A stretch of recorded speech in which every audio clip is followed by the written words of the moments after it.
Olá, pessoal do canal da Teofísica. O meu nome é Tony Pimentel. Eu sou aqui o co-host do canal, junto com o pastor Samuel Moura Soares. E nós estamos aqui para trazer mais um vídeo para vocês. Hoje, especificamente, a gente vai falar sobre o pecado do ponto de vista biológico. Professor, por favor, pode falar. Meus amigos, é um prazer estar com todos, né, nesse momento. O tema de hoje é muito interessante, Tony, porque nós vamos...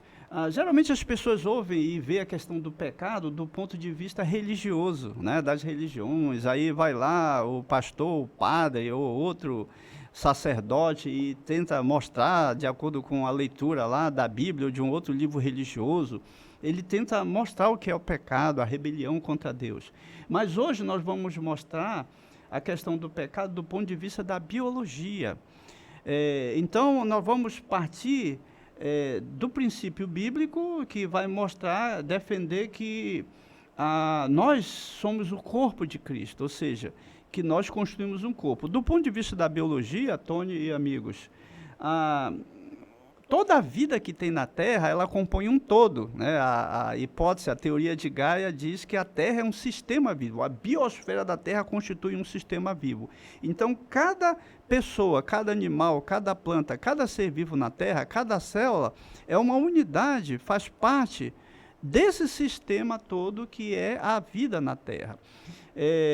Segundo a Bíblia, nós vivemos em Deus, Ele é o todo, um todo vivo, né? A Bíblia diz que nele nós somos e nos movemos e existimos nele. Então, Deus é esse comando central de tudo, responsável por tudo, que sustenta tudo. E então nós vamos analisar a partir daí e vamos mostrar, Tony, que o pecado é uma rebelião contra esse todo. Por quê? Porque o câncer são células que, em determinado momento, elas já não funcionam mais para o corpo, elas se tornam independentes, elas começam a se multiplicar independente do corpo, elas rompem com o corpo e com o comando central, que é o cérebro. Então, nesse momento que elas romperam com isso, elas têm duas possibilidades somente.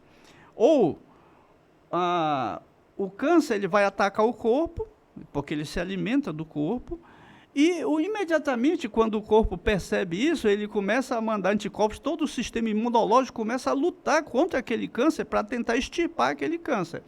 Mas o que acontece? Se o câncer vencer essa batalha, ele vai matar o corpo. Como ele se alimenta do corpo, ele vai morrer também.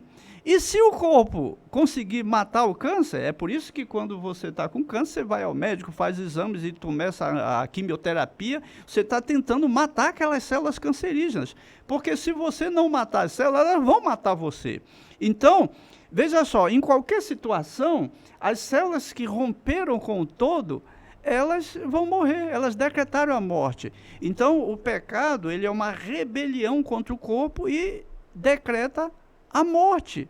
Ou seja, quando uma pessoa toma uma decisão assim, eu não quero saber de Deus, eu vou viver de acordo com a minha cabeça mesmo. Nesse momento, essa pessoa passou a não funcionar mais para o todo. Ela simplesmente tomou a decisão de funcionar independentemente, eu vou viver de acordo com a minha cabeça. Então, espiritualmente, ela rompeu com Deus, ela virou um câncer. E isso significa a morte. É por isso que a Bíblia diz, o salário do pecado é a morte, a consequência do pecado. O aguilhão do pecado é a morte. É uma consequência natural de uma decisão que a pessoa tem de, eu não quero saber de Deus, eu vou viver minha vida como eu acho que tem que viver. O que você está falando é que até nessa questão biológica a gente consegue ver como o pecado age. Porque o pecado é aquele egoísmo que faz com que a célula comece a trabalhar para si mesma, Exato. Comece a querer ser o centro do corpo e não mais um membro do corpo, um auxiliador, alguém que trabalha para o corpo. E aí ele vai ou matar o corpo e assim morrer, então ele vai morrer de qualquer jeito, o salário do pecado é a morte, ou o corpo vai matar aquela célula e vai morrer também. Então, de uma forma ou de outra, o salário do pecado é a morte. Exato, exato. Aquelas células se rebelaram, por exemplo, se foram células saudáveis, elas vão se multiplicar e ali vai ficar, enquanto o corpo estiver vivo, elas vão estar vivas em harmonia. Mas se essas células se rebelarem contra o corpo, elas vão morrer. É uma decretação de morte. Sim. Então, a rebelião, é por isso que o pecado é tão grave, porque o pecado você tá rompendo com o todo, que é Deus. Né? E aqui não tem nada a ver com religião, com igreja, com nada. Nós estamos falando de uma pessoa, porque servir a Deus, existem várias formas de servir a Deus. Cada um, né, acaba estabelecendo. Teoricamente, nós teríamos tantas religiões quanto tem pessoas no mundo, porque cada um se relaciona com Deus de uma maneira pessoal e única. Então, teoricamente, cada um de nós podia criar uma religião para nós. Sim. Religião é a criação dos homens, são coisas que os homens criaram. Né? Tanto que Jesus e os apóstolos vieram aqui, fizeram o seu ministério, né? E eles não criaram nenhuma religião. Você viu, eles nasceram judeus. Jesus era judeu, nasceu, cresceu como judeu e morreu, e os apóstolos morreram como judeus. Sim. Então eles não criaram religião nenhuma, entendeu? Servir a Deus não está ligado a uma religião. Existem várias maneiras de servir a Deus. Agora, se uma pessoa toma uma decisão, eu não quero saber de Deus, aí essa é uma atitude de pecado, romper com Deus. Entendi. E essa pessoa, nesse momento, decretou a morte dela. É um suicídio. O pecado é um suicídio. Agora, uma coisa interessante. Essa doença todos nós temos. Todos nós somos pecadores. Não tem nenhum melhor do que o outro, bonzinho, né? Tem gente aí, Tony, que se acha. O camarada acha que ele é mais santo do que os outros, que é melhor e tal. Tem gente que quer ser mais santo até do que Jesus Cristo, né? Interessante, mas você vê isso. Sim. Mas, na verdade, isso é só hipocrisia, porque todos nós somos pecadores. E todos nós carecemos da graça de Deus, da graça de Cristo. Amém. Então, vamos ver, primeiramente, aqui o princípio bíblico, né? Do que nós estamos fazendo, que a gente já adiantou um pouco desse raciocínio, né? De como a gente vê o pecado do ponto de vista da biologia. Tá ok. Então aqui a gente tem o texto de primeira carta aos Coríntios, né? Capítulo 12, e o texto, aqui a gente tem alguns versículos em destaque. O versículo 12 fala o seguinte: porque assim como o corpo é um e tem muitos membros, e todos os membros, sendo muitos, constituem um só corpo, assim também com respeito a Cristo. Nota o título lá, Tony, que é a unidade orgânica da igreja. Então, a Bíblia está dizendo que nós constituímos um corpo. E a ciência diz que toda a vida na Terra constitui um corpo, né, que é a biosfera da Terra, que é um organismo vivo. Então, esses conjuntos formam outros conjuntos maiores. Então, as suas células se unem e formam você, um animal, uma planta, que se unem e formam os sistemas, né, biológicos da Terra inteira. Então, cada espécie na Terra é como se fosse um tecido, assim como você tem as células da sua pele, a célula do seu coração, um órgão. Né? Então, cada espécie na Terra é um órgão desse sistema vivo que é Gaia. Espiritualmente também é a mesma coisa. Nós constituímos parte de um todo. E esse todo é Deus, esse todo é Cristo. Por isso que Paulo está falando isso, que nós constituímos o corpo de Cristo, aqueles que aceitam a Cristo, né? Ou seja, quando uma pessoa aceita a Cristo, ele é mergulhado no corpo de Cristo, ele passa a fazer parte do corpo. E aí ele se torna individualmente membro de Cristo. Aí antes, quando a pessoa não aceitou a Cristo, a pessoa estava fora do corpo de Cristo, ele estava morto espiritualmente. É esse o sentido de estar vivo e estar morto espiritualmente. Ele é filho de uma daquelas células já cancerígenas que continua sendo cancerígena. Exato. Não tem como uma célula cancerígena dar origem a uma célula saudável. Exato. Ele é filho do primeiro Adão, já nasce com o câncer do pecado, né? E ele precisa nascer de novo em Cristo. Por isso que Jesus, quando estava aqui como homem, ele dizia: eu sou a vida, quem crê em mim jamais morrerá. Entende agora o sentido que ele está dizendo? Ele dizia assim: eu sou o caminho, eu sou a verdade e a vida. Eu sou a vida. Então, você estando em mim, você vai viver. É isso que ele queria dizer, você vai viver espiritualmente, porque você vai estar em harmonia com Deus. Né? Então, não é mais aquela criatura antiga, é uma nova criatura agora espiritualmente nascido em Deus. Só que veja só, espiritualmente você está em Jesus, mas biologicamente você está no planeta, no mundo, você vive. Então você agora tem duas naturezas, uma natureza espiritual, nascida de novo em Cristo, e a natureza velha, que é biológica, normal. Essa natureza biológica velha, ela vai conduzir você para o pecado. Por quê? Porque ela é a célula cancerígena. Então, ela já rompeu com Deus.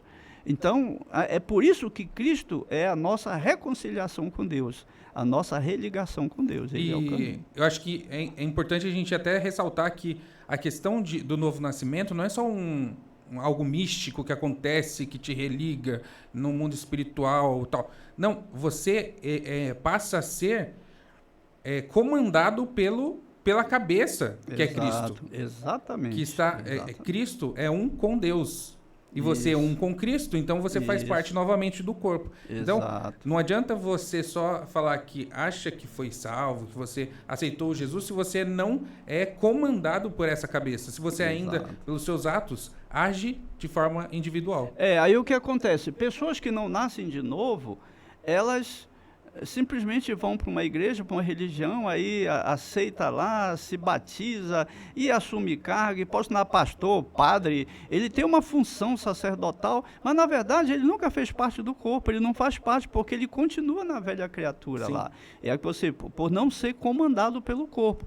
E como que eu sei se uma pessoa é comandada por Deus? É porque essa pessoa é perfeita? Ela não é? Não, os comandados por Deus cometem erro, e muitas vezes até pior do que o outro. Mas é que você vai perceber na intenção das ações daquela pessoa, na intenção da vida, no porquê que ela vive, você vai perceber que ela está inclinada para Deus. O que foi que disse Jesus? Que os nascidos do Espírito, foi Paulo, os nascidos do Espírito se inclinam para as coisas do Espírito. Então você percebe que aquela pessoa, mesmo tendo erros, mas ela está sempre inclinada para Deus, ela quer sempre obedecer, ela quer sempre acertar, ela quer sempre... Essa inclinação é que mostra que a pessoa realmente é nascida de novo, que ela faz parte do corpo de Cristo. Isso mesmo. Ser religioso... Fazer parte de uma igreja não significa para Deus absolutamente não, porque nada. A pessoa pode ela pode estar só sendo comandada por um outro religioso, por um pastor, ou por um padre, por um bispo, por alguém que não é Jesus. No fundo, é isso. A pessoa pode estar só sendo comandada por alguém que diz que é religioso, que está unido com Cristo, mas no fundo, ela mesma não está unida com Cristo. Exatamente. Vamos continuar aí, Tony, então, o texto bíblico para a gente ver essa unidade que nós estamos falando aqui no texto, a base bíblica para isso.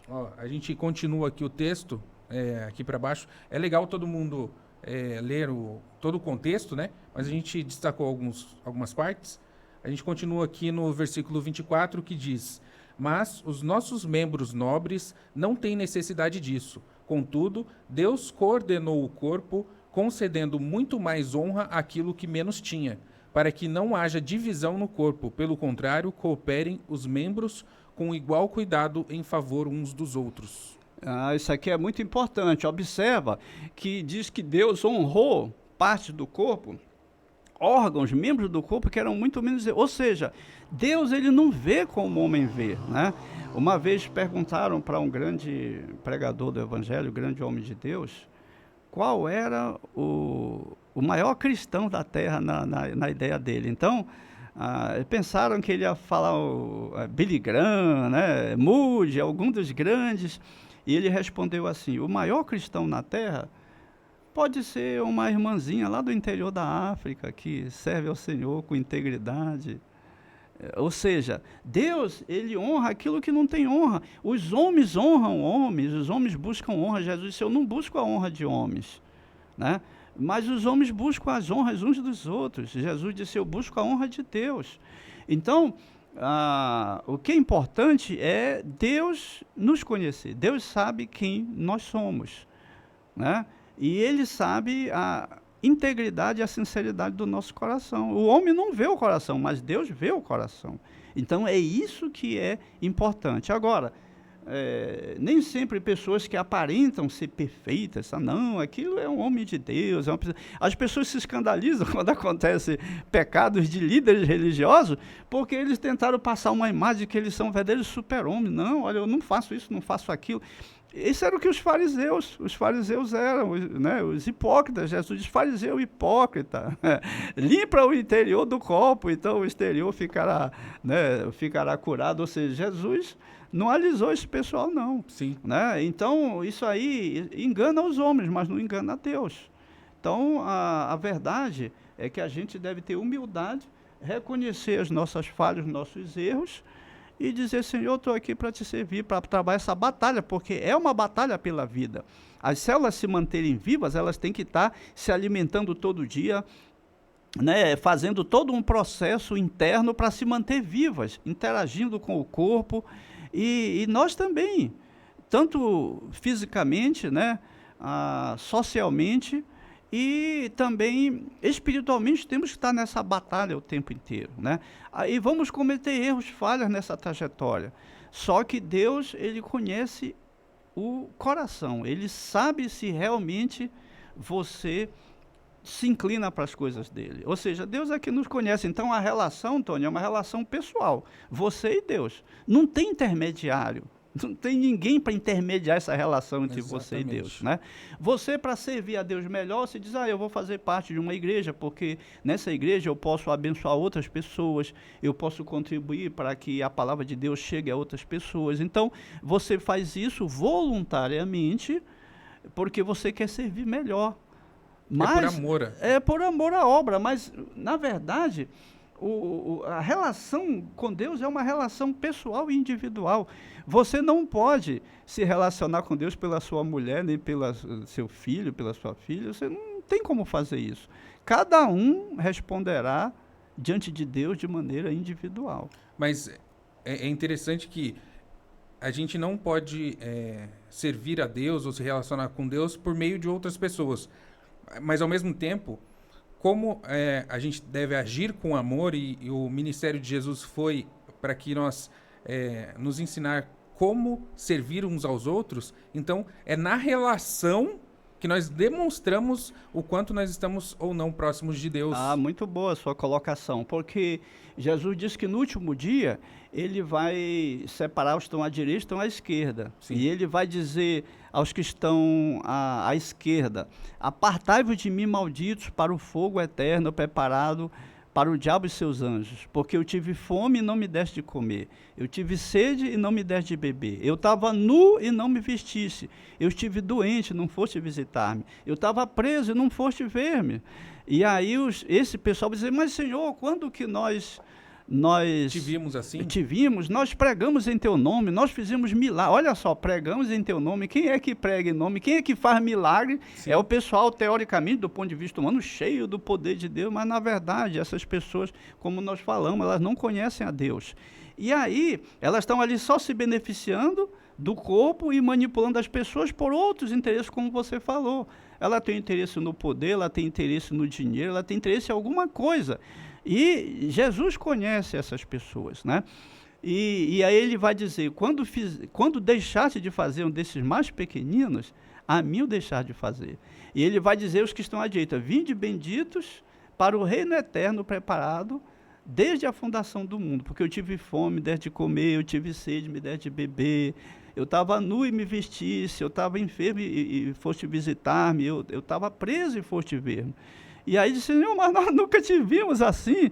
Quando fizesse um desses mais pequeninos a mim, eu fazia. Aí a importância do contexto da igreja, porque você vai servir aos outros. Então, não há base bíblica, a minha relação é pessoal com Deus, então eu vou ficar só na minha casa, eu sirvo a Deus, não estou nem aí para a igreja, esse negócio de igreja que se exploda, pastor só quer roubar, não sei o quê, e a igreja tem muita, e quer controlar a minha vida, e blá, blá, blá. A pessoa usa um monte de desculpas, só que ela não vai conseguir servir a Deus na inteireza, né? Que é compartilhar com os outros as bênçãos e poder abençoar as outras pessoas. Então, a igreja ela é uma estratégia fundamental para se atingir o reino de Deus. É porque servir a Deus é servir aos irmãos. Ao próximo, isso, exatamente. É servir ao próximo, porque Jesus mesmo deu o exemplo do bom samaritano, deu o exemplo também, esse texto que você falou, servir a Deus é servir aos irmãos, porque quem diz que ama a Deus, mas não ama os irmãos, é um mentiroso. Exatamente. Como todo é corpo, a célula tem que estar em harmonia com o corpo, trabalhando para esse corpo, unido pelo corpo, para poder estar em harmonia com Deus. Perfeito. É exatamente isso. Vamos continuando aí. Último versículo aqui do texto. Aqui, ó. Versículo 27. Ora, vós sois corpo de Cristo e individualmente membros desse corpo. Exatamente o que nós falamos, a base bíblica, porque nós estamos dizendo, não estamos inventando coisa aqui, nós estamos mostrando a base, e todos os princípios da biologia que nós falamos, né, sobre o câncer, são coisas da ciência, que todo mundo que estuda conhece, né? Temos mais um versículo ainda no final, Tony. Qual que era? É o último, acho que o 27. Esse aqui é o 27. Ah, já é o 27. Ah, tá. E o anterior lá, esse aí, ó. Contudo, Deus coordenou o corpo? Isso. É esse que eu queria que você lesse aí para os amigos. Então, ó, mas os nossos... versículo 24. Mas os nossos membros nobres não têm necessidade disso. Contudo, Deus coordenou o corpo, concedendo muito mais honra àquilo que menos tinha, para que não haja divisão no corpo, pelo contrário, cooperem os membros com igual cuidado em favor uns dos outros. Eu queria pegar isso aí, ó. Contudo, Deus coordenou o corpo. Então, Deus, ele é como se fosse o cérebro no nosso corpo. O nosso cérebro comanda, né, o corpo inteiro. Não é à toa que Jesus é chamado de cabeça da igreja. Exatamente. Você vê a harmonia muito clara nisso. Quando você quer dar um passo, o seu cérebro manda uma ordem para os músculos, as células da sua perna, né? E aí as células se contraem para fazer o movimento para você dar. Elas estão obedecendo o corpo. E assim, harmonicamente, as células têm que trabalhar para o corpo. Então, o câncer, ele é uma rebelião contra essa harmonia, e são células que decidiram viver a vida como elas querem. Ah, não, vamos multiplicar aqui porque a gente quer, que a gente gosta. E como você falou muito bem, uma célula cancerígena não vai gerar uma célula normal. Então, a árvore dá os frutos de acordo com a natureza dela. Né? Consequentemente, nesse contexto que nós mostramos, que o pecado é uma rebelião e decreta a morte da pessoa. A pessoa, Deus me matou. Não é Deus que lhe matou, você se suicidou. Sim. Porque você escolheu. É por isso que Jesus dizia, vinde a mim, eu sou a vida. Você está em Cristo. Quando uma pessoa aceita Cristo, ela é mergulhada no corpo, ela é batizada no corpo. Por isso que ele diz, em um só Espírito, todos vós foste batizados, vocês foram mergulhados em Cristo. Agora, vocês são corpo de Cristo. Então, é essa beleza da biologia que a gente consegue mostrar coisas espirituais usando coisas materiais. É isso aí. Muito obrigado a todos. Não esqueçam, pessoal, de dar o seu like, aí ajuda bastante a gente, se inscrever no canal, é fundamental, e compartilhar. E também, Tony, mandar aí perguntas, coisas que vocês acharam curiosos, comentar para que a gente, no próximo podcast, possa falar sobre isso e a gente interagir dessa maneira. Isso aí, então não esqueçam dos 3 Cs, curtir, compartilhar e...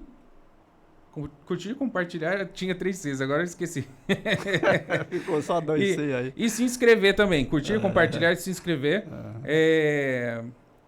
no canal, para que a gente possa trazer mais conteúdos, para que a gente possa debater mais assuntos, trazer dúvidas que vocês tenham. Então, comente também aí. E comentar, isso. E comente aí no vídeo para que a gente consiga saber o que vocês estão pensando do conteúdo. Ok, um abraço a todos e até a próxima. Abraço, até mais. Quantos minutos deu, Tony? 24. Deu bastante, né? Deu e nem vai precisar ficar cortando.